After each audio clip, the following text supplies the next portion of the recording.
Quelles sont tes racines et tes fondations? On va dire que je viens de deux familles, ma mère, mon père, deux familles très différentes. Mon père, on va dire une famille modeste, famille du peuple, de la Sarthe, grande famille, pas mal de 7 enfants, d'une grand-mère directrice d'école, d'un grand-père, je n'ai jamais su ce qu'il avait vraiment fait, mais d'un grand-père, d'une famille j'allais dire du terroir de la terre, quoi. Enfin, même si elle était directrice d'école, mais ça reste des gens pour moi vraiment de la terre, du peuple. Mais du peuple parce que aussi ouvert vers le peuple. Ma grand-mère a fait de l'accueil de familles de prisonniers, a fait secours catholique. Donc quand même une envie d'aider l'autre. J'ai dans ma famille des gens qui ont été famille d'accueil pour des enfants maltraités, des instits. Peut-être pour ça d'ailleurs que je voulais faire un site à l'époque. Mais voilà, une famille du peuple, une famille vivante, avec des grosses fêtes familiales. Et du côté de ma mère, on est un peu sur un autre registre. Famille, j'allais dire, un peu plus bourgeoise, un peu plus, je sais pas qu'elle m'en voudra pas, entre guillemets, un peu plus vieille France, un peu plus ce que moi j'appelle les bourges catho en rigolant, mais euh, beaucoup de principes, beaucoup plus de valeurs. La femme ne travaille pas, ma grand-mère a jamais travaillé, elle a eu 4 enfants. Mon grand-père a travaillé, mais une famille voilà, un peu plus dans la bourgeoisie. Euh, et bourgeoisie, voire un peu plus, des terriens, mais dans le sens de on a des terres et des beaux bâtiments. Parce que nous on appelait châteaux à l'époque. Bon, quand on les a revus, finalement c'était pas des gros châteaux, hein, c'était des belles maisons, on va dire, plus que des châteaux, mais bon, petits, ça nous paraissait être des châteaux. Euh, mais voilà, une famille un peu différente. Donc en fait, c'est vrai que c'est deux mondes qui s'opposent, et deux mondes qui s'opposent et qui se marient. Mon père, c'est quelqu'un qui a vécu dans sa jeunesse avec la télé. Ma mère, la télé était interdite. Euh, Mon père a connu des grosses fêtes de famille. Ma mère, c'était pas tout à fait le même système. Beaucoup plus de valeurs d'un côté. Alors, même des valeurs des deux côtés, mais pas du tout les mêmes. Donc, deux mondes qui se sont opposés, qui ont essayé de cohabiter. J'espère qu'ils m'en voudront pas. Qui ont essayé de cohabiter, qui ont cohabité avec ce qu'ils pouvaient aussi comme outil. On parlait moins de l'époque de communication. Je me rends compte que c'est pas un couple qui a été très fort en communication pour pouvoir exprimer ses choix, ses valeurs, ses façons de penser. Donc on en a été un peu dans deux mondes un peu opposés. Donc nous on arrive là-dedans, donc moi avec ma soeur après. Euh, on a été désirés, mais des parents très jeunes quand ils nous ont eu aussi. Euh, Très jeunes, sûrement un peu trop jeunes. En tout cas un couple qui n'avait pas vécu sa vie de couple et pas les mêmes projets de vie de couple finalement. Aujourd'hui ils sont plus ensemble, mais c'est pas, c'est pas, c'est pas anodin et ça aurait été même logique que ça soit même avant. Euh, mais finalement, quand on parle avec l'un et l'autre, bah, finalement, tu te dis, mais comment même ils ont pu rester autant de temps ensemble, sachant que c'était pas du tout les mêmes projets de vie, les mêmes projets de couple, les mêmes visions de couple. Voilà. Donc, mes racines, elles sont là. J'en suis fière, en fait, aussi. Ça a souvent été une blague dans mes amis. Que des fois ils me disaient oh là t'as un côté un peu bourge, tu fais ta bourge, côté un peu noble. Alors du coup je disais bah attendez moi j'ai des châteaux dans ma famille, hein. Mais du coup c'était même drôle parce qu'en fait dans ma famille il y a quand même une famille qui avait une particule en deux, qui a épousé un le, et ma mère du coup qui était devenue de deux à le bah, devient un rien entre guillemets parce qu'il n'y avait pas de particule. Et ça se faisait, enfin je veux dire, à l'époque pour mes grands-parents maternels, oh, c'est quand même un peu la dégringolade quand même, quoi. Ma grand-mère qui était une 2 épouse un le, de genre bon on est moins bien.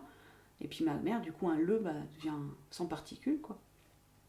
Et c'est vrai que c'est ce côté un peu vieille France, mais que j'aime bien. J'aime bien ce côté un peu vieille France. On a des racines différentes parce que la famille de mon père c'est une famille qui est capable de s'engueuler, qui est capable de parler haut, quoi. On parle haut, on peut se foutre, pas se foutre sur la gueule, mais enfin, verbalement parlant. On peut s'engueuler, on peut dire les choses, si on n'est pas d'accord, ça se dit, on se fait la tête, on boude, on se fâche. Chez ma mère, c'est pas du tout ça. Chez ma mère, c'est très édulcoré. C'est un côté un peu béni oui-oui, un peu bisounours, quoi. Tout le monde s'aime, tout le monde il est beau, tout le monde il est gentil. Ma mère, vous faites une fête de famille, on est 30, il n'y a jamais un mot plus haut que l'autre, quoi. Il n'y aura jamais une engueulade. Mais il n'y a jamais non plus de. Voilà, on évite tous les sujets, je pense, qui peuvent. Parce qu'on est tous dans deux bords politiques différents ou religieux, mais c'est drôle. En fait, une fête de famille chez ma mère, c'est le monde des bisounours, quoi. Mais c'est chouette aussi. Qu'est-ce que tu peux nous dire de plus sur tes parents? En fait, j'ai pris des deux. Donc en fait, c'est là où mes racines, elles sont vraiment bien ancrées quand même. J'ai pris vraiment des deux. J'ai pris du côté de ma mère ce côté sociable, parler à tout le monde, le côté pleine de vie, avoir envie de faire plein de choses. Ce côté, ouais, ce côté parlotte facile. J'ai pris du côté de mon père, peut-être le côté. Alors, du coup, j'ai pas pris le côté naïf entre guillemets de ma mère. J'ai pris du coup le côté un peu plus sérieux de mon père. J'ai pris du côté de mon père quand même ce côté sérieux, cadré. Je fais pas n'importe quoi, même des fois on peut me dire que je suis un peu tout feu tout flamme, mais c'est quand même toujours réfléchi, toujours posé. Le côté un peu banquier aussi de mon père. Bon, il travaillait à la banque et moi je voulais surtout pas rentrer dans la banque, hein, surtout pas faire comme papa. J'ai tout fait pour pas y rentrer, mais j'y suis quand même rentrée. Mais pas la même banque quand même, c'était ma fierté de pas être dans la même. Mais j'ai pris le côté quand même de mon père là-dessus. Dire, voilà, même si c'est tout feu tout flamme dans ce que je peux faire des fois, c'est toujours calculé. Il y a jamais, je prends jamais de risques démesurés. Mais par contre, ce que j'ai pris, en tout cas ce que j'ai pris grâce à mes parents, mais pas à eux finalement, mais c'est aussi leur histoire qui m'a fait faire mes choix, de surtout pas faire comme eux, pas subir, pas subir une vie. Je les ai vus finalement subir leur vie l'un et l'autre sans vraiment le dire. Et je sais qu'avec ma soeur on leur avait dit, ça fait pas très plaisir, mais on a dit on va surtout pas finir comme vous. Et donc j'ai divorcé quand j'aurais pu, voilà, j'ai divorcé et quand j'ai divorcé avec ma gamine qui avait 2 ans, j'étais fière. J'étais fière de le faire parce que là je me suis dit voilà, tu vas pas faire comme eux, quoi. Tu sais que tu vas pas sur le bon chemin, tu le sais, tu le sens, tu prends ta vie en main puis t'avances, quoi. Et j'étais fière de me dire c'est aussi parce que j'ai ces racines là, parce que j'ai vu ces racines là aussi. On peut imaginer un peu les racines qui s'effritent parce que on vit pas la vie qu'on veut vivre, mais parce qu'on est marié à la vie, à la mort, pour le meilleur, pour le pire. Et moi je me suis dit non, surtout pas, quoi. Tu peux faire ta vie, tu peux faire autre chose de ta vie. Tu vois, la pente descendante, je la prends pas, celle-là. Voilà, après c'est des choix, mais je suis fière de l'avoir fait. Tes parents ont divorcé, tu avais quel âge? Alors c'est très marrant justement. Mes parents ont divorcé après mon divorce. En fait, j'ai divorcé, donc j'avais 32 ans à peu près. Mon père m'a dit ce jour-là, je suis fière de toi, ma fille. Alors, c'est un peu choquant. Mais sur le coup, je comprenais pas. Puis il me dit, j'ai toujours pensé que tu étais quelqu'un qui avait pas de caractère, qui était quelqu'un qui avait pas de force, que tu étais faible, que tu n'avais pas de puissance, enfin que tu pouvais pas t'imposer. Et il me dit, voilà, chapeau, je suis fière de toi. Parce qu'en plus, j'ai géré tout ça. Enfin, je veux dire, j'ai divorcé entre mes seuls. Ça, j'ai rien dit. J'ai quasiment pas parlé. J'ai jamais dit ce qui se passait ou pas. J'ai jamais dit mes problématiques ou pas. J'ai quasiment dit les choses une fois que je partais. Ça a été un peu mes parents. Ah bon, on découvre tout ça. J'ai pas demandé leur accord, j'ai pas demandé leur aval, mais j'ai pas non plus demandé leur soutien. J'ai avancé. J'ai juste demandé le soutien au moment de l'acte parce qu'il fallait bien trouver un lieu à un moment donné ou un petit peu d'aide physique, on va dire. Mais financièrement, je me suis débrouillée, j'ai tout fait toute seule. Et là, mon père m'a dit, je suis fière de toi. Et en même temps, j'ai quand même vu dans ce regard ah merde, quoi. Les femmes, elles peuvent être indépendantes aussi. Je pense que mon père ne pensait pas que ma mère puisse partir. Et je me souviens que ma mère, quand elle a vu que je partais, quand elle a vu que je me démerdais, que j'ai pris mon appart, que je payais tout toute seule, j'étais avec ma gamine sous le coude, que je menais ma vie et tout, je sais qu'un jour elle m'a dit mais tu t'en sors, t'y arrives, c'est possible alors, on peut s'en sortir. Mais, bon, oui maman, girl power quoi, on y va à fond. Et je me suis vue lui dire mais maman tu peux le faire toi aussi. Alors est-ce que je l'ai dit ou pas, j'en sais rien. Bon, désolée si papa je l'ai dit. Mais... et ma sœur en fait se sépare aussi dans la foulée. Et je crois qu'un an après ou 2 ans après, enfin un an après je pense, ma mère dit à mon père c'est fini, je m'en vais. Alors est-ce qu'on lui a donné le courage ou pas de le faire? Mais à coup pas. Je pense en fait. Je pense qu'il y a eu aussi de se dire mes filles elles le font et on peut le faire quoi. Je peux m'en sortir. Et du coup elle a divorcé dans la foulée. Elle travaillait ta maman? Ouais. Ouais, elle travaille toujours, elle est bientôt à la retraite, mais elle travaille toujours en tant que diététicienne. Mais elle fait beaucoup, enfin, elle est dans la formation, puisque elle ne fait pas de consultation diététique, elle est dans la formation. Mais je me souviens, c'était complètement même lunaire pour avec ma soeur, parce que nous on a toujours vécu, enfin moi je suis partie chez mes parents très tôt, j'ai toujours tout géré, mes apparts, mes machins, mes loyers, mes factures et tout. Et on s'est rendu compte quand ma mère elle est partie, alors, si elle a 32 ans, elle doit en avoir une cinquantaine, au moins. 52, 53. Et de me dire à ma mère, mais maman, tu peux... Oui, non, mais quand même... l'EDF... Et en fait, se rendre compte qu'en fait, elle avait jamais vraiment géré tout ça. Parce que c'est mon père qui gérait tout. Et là, ma mère, de nous dire avec ma soeur, mais vous vous rendez vraiment pas compte de ce que c'est que payer un loyer, l'EDF et l'eau et... Bah, si, en fait, ça fait 10 ans que nous on le fait. Mais c'était complètement lunaire parce que on voyait que ma mère basculait dans un monde qu'en fait elle ne maîtrisait pas quoi. Tu as utilisé le mot mea culpa. Quand tu as utilisé ce mot mea culpa, c'était par rapport à quoi ta référence?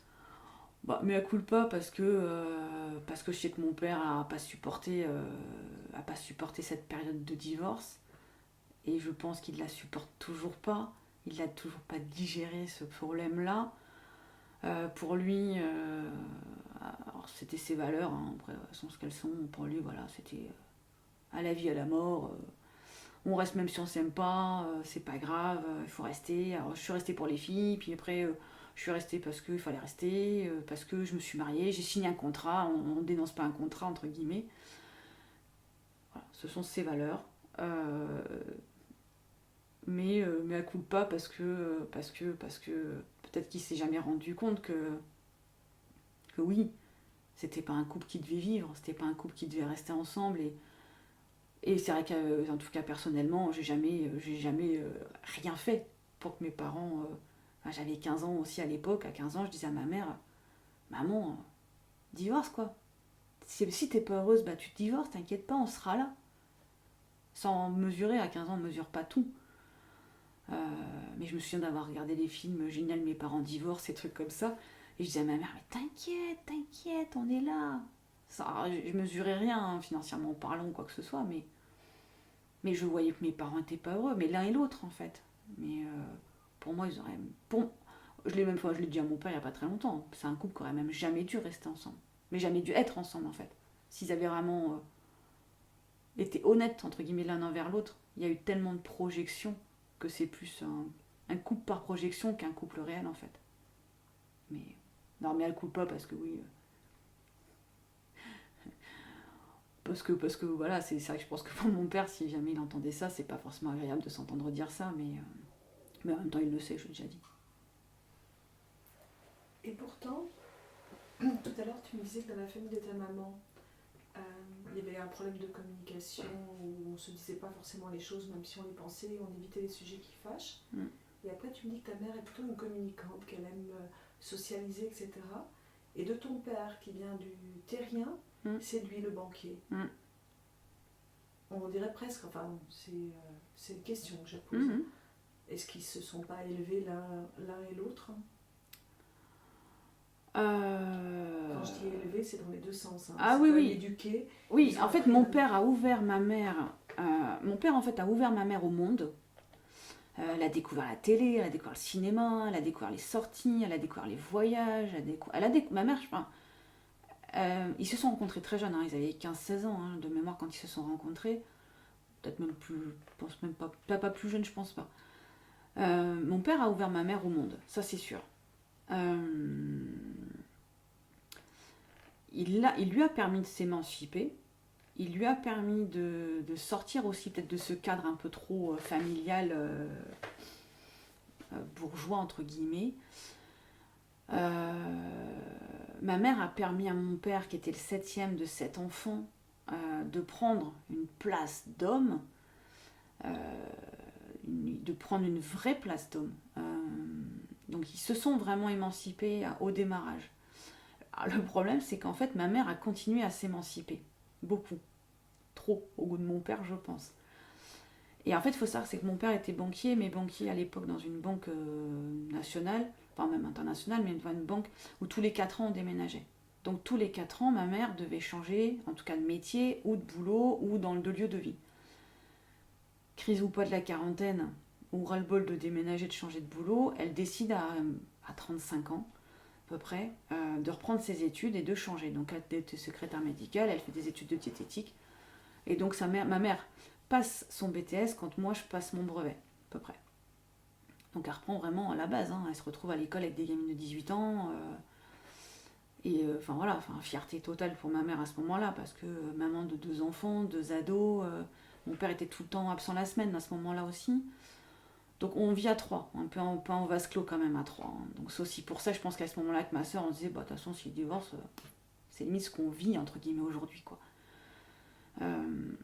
Et ma mère, en fait, là, par contre, s'émancipe complètement. Et j'allais dire, laisse un peu mon père à sa place, un peu sur le carreau. C'est-à-dire que lui, il s'émancipe dans son travail, mais pas à côté. Ma mère s'émancipe totalement. C'est-à-dire qu'elle s'émancipe dans son travail, mais elle s'émancipe complètement à côté. Et là, elle rentre dans les cercles de femmes créatrices d'entreprises, dans des trucs, enfin, voilà, dans tous ces groupements, donc entre femmes, ce qui énerve énormément mon père, qui ne supporte pas ce côté femme entre femmes. Et là, en fait, c'est là où arrive le gros clash finalement. Ma mère crée son cabinet de diététique, mais ma mère n'est absolument pas une commerciale dans l'âme, n'est pas une entrepreneuse dans l'âme. Mon père essaye à sa façon de lui expliquer comment on fait, donc le côté commercial, mais il lui explique pas vraiment de façon claire, enfin, si de façon claire, mais un peu de façon brutale. Donc ma mère, du coup, bah, elle comprend pas, elle se ferme, elle s'énerve. Les chiffres, c'est pas son truc. Mon père, du coup, s'énerve sur les chiffres. Hein. Et en fait, ma mère s'émancipe complètement à ce moment-là. Là, elle a des copines, elle a ses cercles, elle a ses réunions. Et là, mon père, par contre, lui, se ferme complètement. Et en fait, mon père reste sur place. En fait, mon père ne s'émancipe plus, et ma mère s'émancipe. Et en fait, c'est là où, pour moi, il y a le basculement en fait du couple. Et ton père, après, a continué à bouger? Tu disais que vous viviez toutes les 3. Ouais, et mon père, en fait, a continué à bouger, et jusqu'au jour où ma mère lui dit, bah moi, je te suis plus. On bouge plus. On reste là. Parce que bah, elle a créé son cabinet, parce qu'elle a créé son réseau, parce que non, plus. Puis nous, nous aussi, lycée ou fac, enfin je sais plus quel âge on a à ce moment-là, mais pareil, on lui dit non, bah tu pars seul quoi. Donc il est parti à Marseille, il est parti à Paris, donc ils ont vécu à se voir que le week-end, puis un week-end sur 2, puis un week-end sur 3. Et puis voilà, le couple s'étiole quand même, mais le couple ne parle pas. C'est-à-dire qu'en fait ça parle de beaucoup de choses, sauf du couple. Enfin ça c'est ma vision externe hein, de ce que je vois à ce moment-là. Il n'y a pas de discussion de couple vraiment. Et voilà, le couple du coup s'étiolait tranquillement, doucement, jusqu'au moment où ma mère en fait vit seule, mon père vit seul, et ma mère se dit voilà, enfin, le couple est arrivé à la fin quoi. Quand tu parles de tes parents, tu dis que tu as appris de ta mère, de ton père. Mais qu'est-ce que tu as appris? Qu'est-ce qu'eux t'ont appris?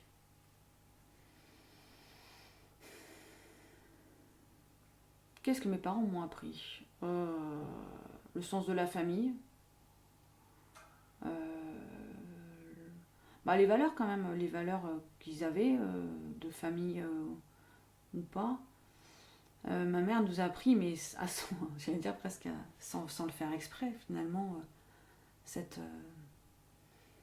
ouverture aux autres, le côté social, bleu, social.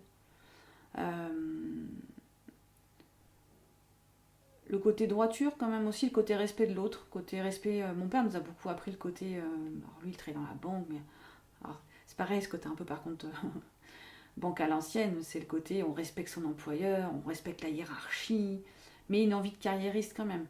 Et mon père nous a appris ça, cette volonté de toujours aller un peu plus haut, d'aller un peu plus loin. Mon père, je l'ai vu quand même réviser, il a passé des concours internes. Donc les deux nous ont quand même appris il ne faut pas se contenter de ce qu'on a. On peut toujours aller chercher un peu plus loin. Ma mère nous a appris du coup qu'on pouvait changer de vie aussi. Du coup, on peut se dire qu'à un moment donné, on a une carrière et puis on en a une deuxième. Mon père nous a appris par contre, à l'inverse. C'est-à-dire, il nous a aussi appris comment dire je ne sais plus comment dire ça, mais la fidélité à un travail ou une fidélité pro ou une fidélité. Que ce soit positif ou négatif, finalement, la fidélité, si c'est pour en souffrir, est-ce que c'est une bonne fidélité? Bon, question. Mais ça, voilà, c'est des choses qui nous ont appris. Et puis ma mère nous a appris, en fait, au fur et à mesure, mais sans vraiment le faire exprès non plus, ce côté femme qui s'assume. Il y avait un peu fait ce que je dis, mais pas ce que je fais. Donc il y avait aussi le discours, et puis c'est fait à elle. Mais voilà, le côté un peu, voilà, on peut être des femmes entrepreneuses, il faut se respecter. Faites pas ce que je fais, ou faites pas ce que j'ai fait. Donc voilà, c'est des choses qui nous ont appris. Après, j'ai aussi appris à leur dépens de faire surtout pas ce qu'ils faisaient. De m'émanciper peut-être plus tôt, de croire en moi, de croire en moi, d'avancer moi-même. Parce que par contre, c'est vrai que c'est des parents, on s'est rendu compte, mais avec leur recul aussi, que c'est des parents qui ont été très préoccupés par leur vie perso, très préoccupés par leur vie pro, mais qui ont du coup pas été très présents des fois quand nous on en avait besoin en tant qu'enfants, peut-être pour nous aider dans nos orientations d'école, ou pour nous aider dans nos orientations pro, ou pour nous aider dans nos orientations diverses en fait. En fait, c'est des parents, on s'est rendu compte, mais avec le recul, en tout cas voilà, moi je me suis dit, en fait oui, c'est vrai que mes parents, non, à ce moment ils n'ont pas été là. Ils ne se sont jamais posé la question de ce que j'allais faire après comme étude. Ils se sont jamais posé, ils m'ont posé la question, qu'est-ce que tu veux faire? On a 18 ans ou 17 ans. J'ai dit, moi je veux faire un stit. Ok. Et je me souviens de mes profs qui me disaient, mais tu peux faire tellement autre chose que ces études que tu veux faire, sans dénigrer en fait aucune étude, mais tu peux faire autre chose, tu as tellement d'autres capacités. Mais on n'a pas eu... en tout cas, moi, j'ai pas ressenti des parents qui ont été moteurs. J'aime pas moteur dans faites du sport, en tout cas pour moi, pas moteur dans faites du sport, faites de la musique. Il fallait pas non plus être des enfants. Moi, en tout cas, c'est ils le savent aussi, mais cette enfance un peu édulcorée. Il fallait être enfant, il fallait que je sois une enfant qui prenne pas non plus trop de place. Il fallait pas trop déranger leur organisation. On s'adaptait. Enfant, tu t'adaptes à l'organisation des adultes et pas l'inverse. Donc si on voulait faire un truc avec ma soeur, du sport ou quoi que ce soit, il fallait que ce soit le même soir, quoi. Il fallait pas forcément que ça gêne un autre soir.